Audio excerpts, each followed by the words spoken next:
ಕನ್ನಡ ನಾಡು, ಇದು ಕನ್ನಡಿಗರ ನಾಡಿಮಿಡಿತ. ಮೊದಲನೇದು ಪಹಲ್ಗಾಮ್ ಅಲ್ಲಿ ಏನು ಟೆರರಿಸ್ಟಿಂದ ಸಿವಿಲಿಯನ್ಸು ನಾಗರಿಕರು ಏನು ಸುಮಾರು 28 ಜನ ಸಾವನ್ನಪ್ಪಿದ್ದಾರೆ.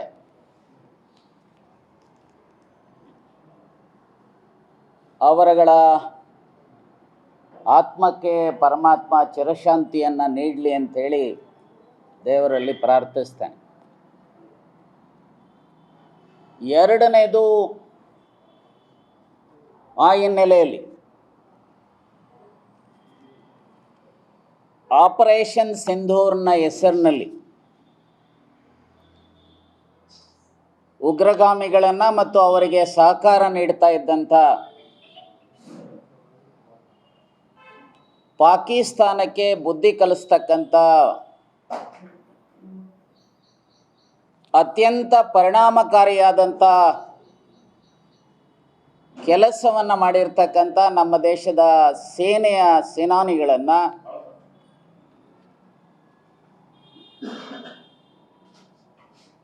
ಸೈನಿಕರನ್ನು ಮತ್ತು ಆ ಯುದ್ಧದಲ್ಲಿ ಸಂದರ್ಭದಲ್ಲಿ ಮಡಿದಿರ್ತಕ್ಕಂಥ ಸೈನಿಕರ ಆತ್ಮಕ್ಕೂ ಚಿರಶಾಂತಿಯನ್ನು ದೇವರು ನೀಡಲಿ, ಈ ದುಃಖವನ್ನು ಸಹಿಸ್ತಕ್ಕಂಥ ಶಕ್ತಿ ಅವರುಗಳ ಕುಟುಂಬದವರಿಗೆ ದೇವರು ನೀಡಲಿ ಅಂಥೇಳಿ ದೇವರಲ್ಲಿ ಪ್ರಾರ್ಥನೆ ಮಾಡಲಿಕ್ಕೆ ಬಯಸ್ತೇನೆ. ಮತ್ತು ನಮ್ಮ ದೇಶದ ಸೈನ್ಯಾಧಿಕಾರಿಗಳನ್ನು ಅತ್ಯಂತ ಹೃದಯಪೂರ್ವಕವಾಗಿ ಅಭಿನಂದಿಸ್ತೇನೆ. ಬಹುಶಃ ಇವತ್ತು ದೇಶದ ಮತ್ತು ಪಾಕಿಸ್ತಾನದ ಮಧ್ಯೆ ಇರುವಂಥ ಸಂಘರ್ಷದಲ್ಲಿ ಸಮಯ ಅತ್ಯಂತ ರೈಪ್ ಆಗಿತ್ತು ಅಂಥೇಳಿ ನಾನಂತೂ ಭಾವಿಸಿದ್ದೇನೆ.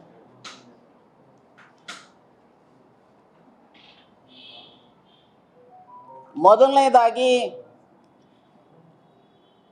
ಪಾಕ್ ಆಕ್ರಮಿತ ಕಾಶ್ಮೀರ್ ಅದನ್ನು ವಾಪಸ್ ಪಡೀತಕ್ಕಂಥದಕ್ಕೆ ಮತ್ತು ಯಾವ ಟೆರರಿಸ್ಟ್ನ ತಾಣಗಳಿದ್ವು ಅವೆಲ್ಲವನ್ನು ಸಹ ನಿರ್ನಾಮ ಮಾಡತಕ್ಕಂಥದಕ್ಕೆ ಇದೊಂದು ಅತ್ಯಂತ ಸೂಕ್ತವಾದಂಥ ಸಮಯ. ಆದರೆ ದೇಶದಲ್ಲಿ ಯಾವ ಕಾರಣದಿಂದ ಸೀಸ್ ಫೈರ್ ವಾರ್ ಆಗಿದೆ ಅನ್ನುವಂಥದ್ದು ಇವತ್ತಿಗೂ ಸಹ ನಮ್ಗೆ ಗೊತ್ತಿಲ್ಲ. ಬಹುಶಃ ಈ ದೇಶಕ್ಕೆ ಇವತ್ತು ಸಾಮಾನ್ಯ ರಾಜಕಾರಣಿಯ ನಾಯಕತ್ವಕ್ಕಿಂತ ಸ್ಟೇಟ್ಸ್ಮನ್ ನಾಯಕತ್ವ ಇವತ್ತು ಅವಶ್ಯಕತೆ ಇದೆ ಅಂಥೇಳಿ ನಾನು ಭಾವಿಸಿದೆ. ಸ್ಟೇಟ್ಸ್ಮನ್ಸ್ ಲೈಕ್ ನೆಹರು, ಶ್ರೀಮತಿ ಇಂದಿರಾ ಗಾಂಧಿ, ಅಟಲ್ ಬಿಹಾರಿ ವಾಜಪೇಯಿ, ಈ ಥರದ ಸ್ಟೇಟ್ಸ್ಮನ್ಶಿಪ್ ಇರುವಂಥ ನಾಯಕತ್ವದ ಪ್ರವೃತ್ತಿಯನ್ನು ಅಧಿಕಾರದ ಚುಕ್ಕಾಣಿ ಎದ್ದಿರ್ತಕ್ಕಂಥವರು ಇರಬೇಕು ಅನ್ನುವಂಥದ್ದು ನನ್ನ ಆಶಯ.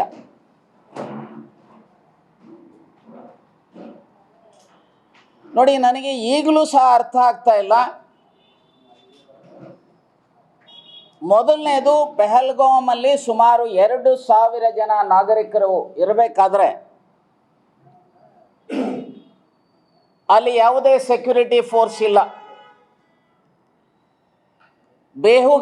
ದೇಶದ ಬೇಹುಗಾರಿಕೆ ವಿಫಲ ಆಗಿರುವಂಥದ್ದು ಸ್ಪಷ್ಟವಾಗಿ ಕಾಣ್ತಾ ಇದೆ.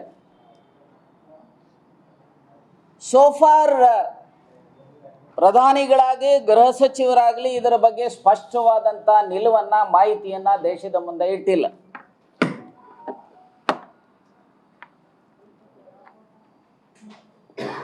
ಎರಡನೇದು,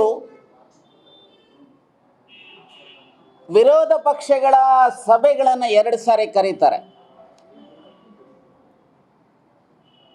ಆದರೆ ಆ ಸಭೆಗಳಿಗೆ ದೇಶದ ಚುಕ್ಕಾಣಿ ಹಿಡಿದಿರುವಂಥ ಪ್ರಧಾನಮಂತ್ರಿಗಳೇ ಗೈರಾಜರಾಗ್ತಾರೆ.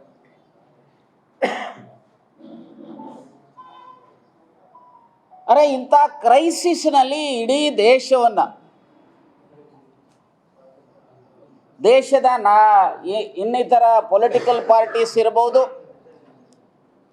ಎಲ್ಲರನ್ನೂ ಸಹ ವಿಶ್ವಾಸಕ್ಕೆ ತೆಗೆದುಕೊಳ್ಬೇಕಾಗಿರುವಂಥ ಜವಾಬ್ದಾರಿ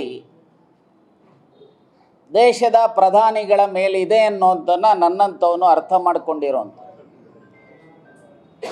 ಮತ್ತಷ್ಟು ಯಶಸ್ಸನ್ನು ಕಾಣಲಿಕ್ಕೆ ಸಾಧ್ಯತೆ ಇದೆ ಅಂಥೇಳಿ ನಾನಂತೂ ಭಾವಿಸಿದ್ದೇನೆ.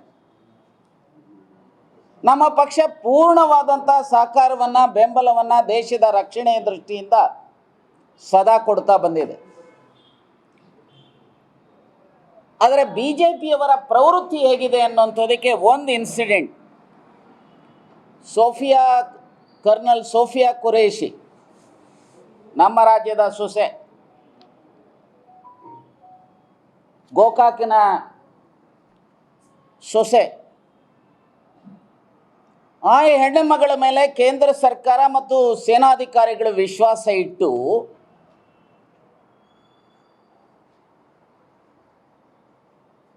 ಈ ಆಪರೇಷನ್ ಸಿಂಧೂರ್ನ ವಿಚಾರವಾಗಿ ಮೀಡಿಯಾಗೆ ಕೊಡುವಂಥ ಪೂರ್ಣ ನಂಬಿಕೆಯನ್ನು ಹೆಣ್ಣುಮಗಳ ಮೇಲೆ ಸೈನ್ಯಾಧಿಕಾರಿಗಳು ಇಟ್ಟಿದ್ದರು. ಆದರೆ ಇದೇ ಭಾರತೀಯ ಜನತಾ ಪಾರ್ಟಿಯ ಮಧ್ಯಪ್ರದೇಶದ ಸಚಿವ ಕುಶ್ವಾರ್ ಶಾ BJPಯ ಮಧ್ಯಪ್ರದೇಶ ಸರ್ಕಾರದ ಒಬ್ಬ ಸಚಿವ, ಅವರನ್ನು ಸಚಿವರನ್ನಾಗಿ ಮಾಡಿದಂಥವ್ರು ಭಾರತೀಯ ಜನತಾ ಪಾರ್ಟಿಯ ನಾಯಕತ್ವ. ಅವ ಸಂವಿಧಾನವನ್ನು ಎತ್ತಿಡಿತೇನೆ ಅಂಥೇಳಿ ಓತನ್ನು ತೆಗೆದುಕೊಂಡಿದ್ದಾರೆ. ಆದರೆ ಮಂತ್ರಿ ಆಗಿರೋವಂಥವ ಈ ಕರ್ನಲ್ ಸೋಫಿಯಾ ಕುರೇಶಿಯವರನ್ನ ಉಗ್ರಗಾಮಿ ಸಹೋದರಿ ಅಂತ ಕರೆದಿರೋವಂಥದ್ದು ನಿಜಕ್ಕೂ ಸಹ ಈ ದೇಶಕ್ಕೆ, ಅದರಲ್ಲೂ ಇನ್ ಪರ್ಟಿಕ್ಯುಲರ್ ಈ ದೇಶದ ಸೇನೆಗೆ ಬಗೆದಿರ್ತಕ್ಕಂಥ ಅಪಚಾರ.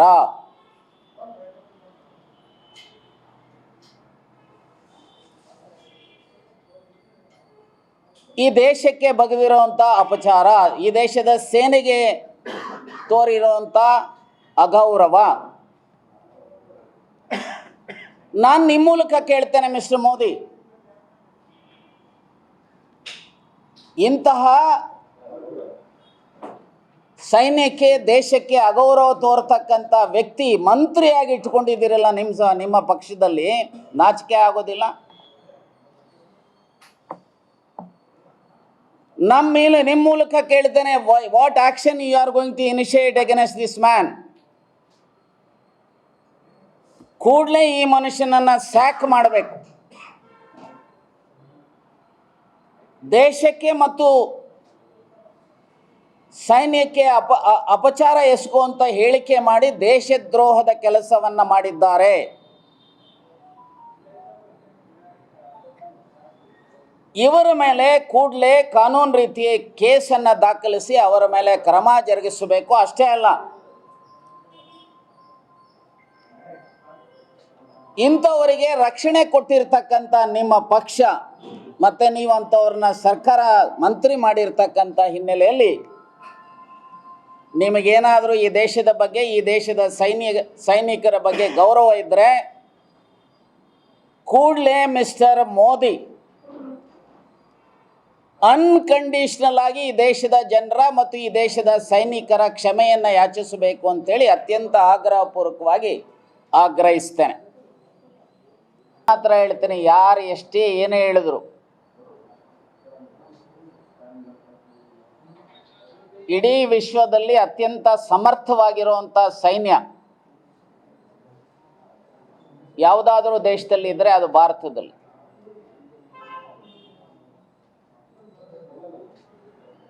ಭಾರತ ದೇಶದ ಸೈನಿಕರು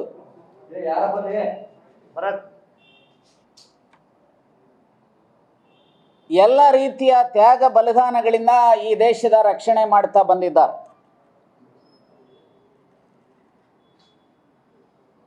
ಅದಕ್ಕೆ ಅವರಿಗೆ ಎಷ್ಟು ಸಲ್ಯೂಟ್ ಹೊಡೆದ್ರು ಸಾಲದು. ಯಾರು ಎಷ್ಟೇ ಏನೇ ಹೇಳಿ ನಮ್ಮ ಸೈನಿಕರು ಮೇಲ್ಗೈ ಸಾಧಿಸಿದ್ದಾರೆ, ವಿಜಯವನ್ನು ಸಾಧಿಸಿದ್ದಾರೆ. ಆದರೆ ಪ್ರಶ್ನೆ ಇರೋದೇನಪ್ಪ ಅಂತ ಹೇಳಿದ್ರೆ, ಅವಕಾಶ ಬಹಳ ರೈಪ್ ಆಗಿತ್ತು ಸಂದರ್ಭ.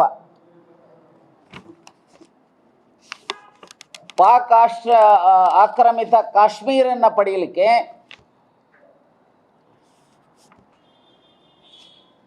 ಪಾಕಿಸ್ತಾನ ಪೋಷಿತ ಉಗ್ರಗಾಮಿಗಳನ್ನು ಮುಗಿಸ್ಲಿಕ್ಕೆ ಅವಕಾಶ ಇತ್ತು, ಇದೆ.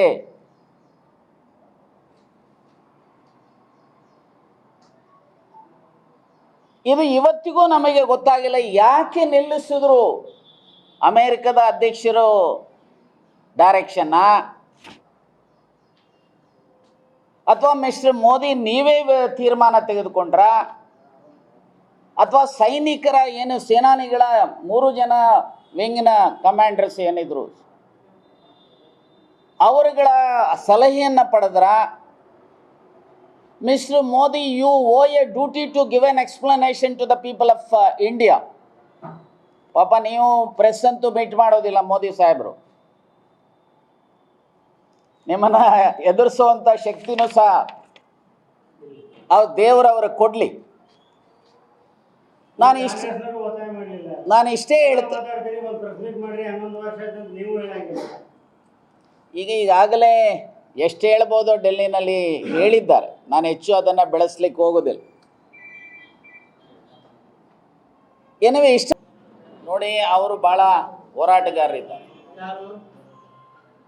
ನೀವು ಹೇಳಿದ್ರಲ್ಲ ಈಗ ಅವರ ಮೊನ್ನೆ ತಾನೇ ಹೇಳಿದ್ರು, ನಾನು ಪಾಕಿಸ್ತಾನಕ್ಕೆ ಸೂಸೈಡ್ ಬಾಂಬರ್ ಆಗಿ ಹೋಗ್ತೇನೆ ಅಂತ. ಸೊ ಹಾಗಾಗಿ ಬಹುಶಃ ಅವರು ಇಷ್ಟು ದಿವಸ ಬ್ಯುಸಿ ಇದ್ರು ಅಂತ ಕಾಣುತ್ತೆ. ಈಗ ಕೋರ್ಟಿನ ಆದೇಶ ಬಂದಿರುವಂಥ ಹಿನ್ನೆಲೆಯಲ್ಲಿ ನಿಮ್ಮ ಮೂಲಕ ಮತ್ತು ಮುಖ್ಯಮಂತ್ರಿಗಳ ಮೂಲಕ ಅವರಿಗೆ ವಿನಂತಿ ಮಾಡ್ತಾನೆ, ಇದರ ವಿರುದ್ಧ ಧ್ವನಿ ಎತ್ತಬೇಕು. ಇದು ನಮ್ಮ ಜನರ ಆಸ್ತಿ, ಈ ರಾಜ್ಯದ ಜನರ ಆಸ್ತಿ, ಬಳ್ಳಾರಿ ಜನರ ಆಸ್ತಿ.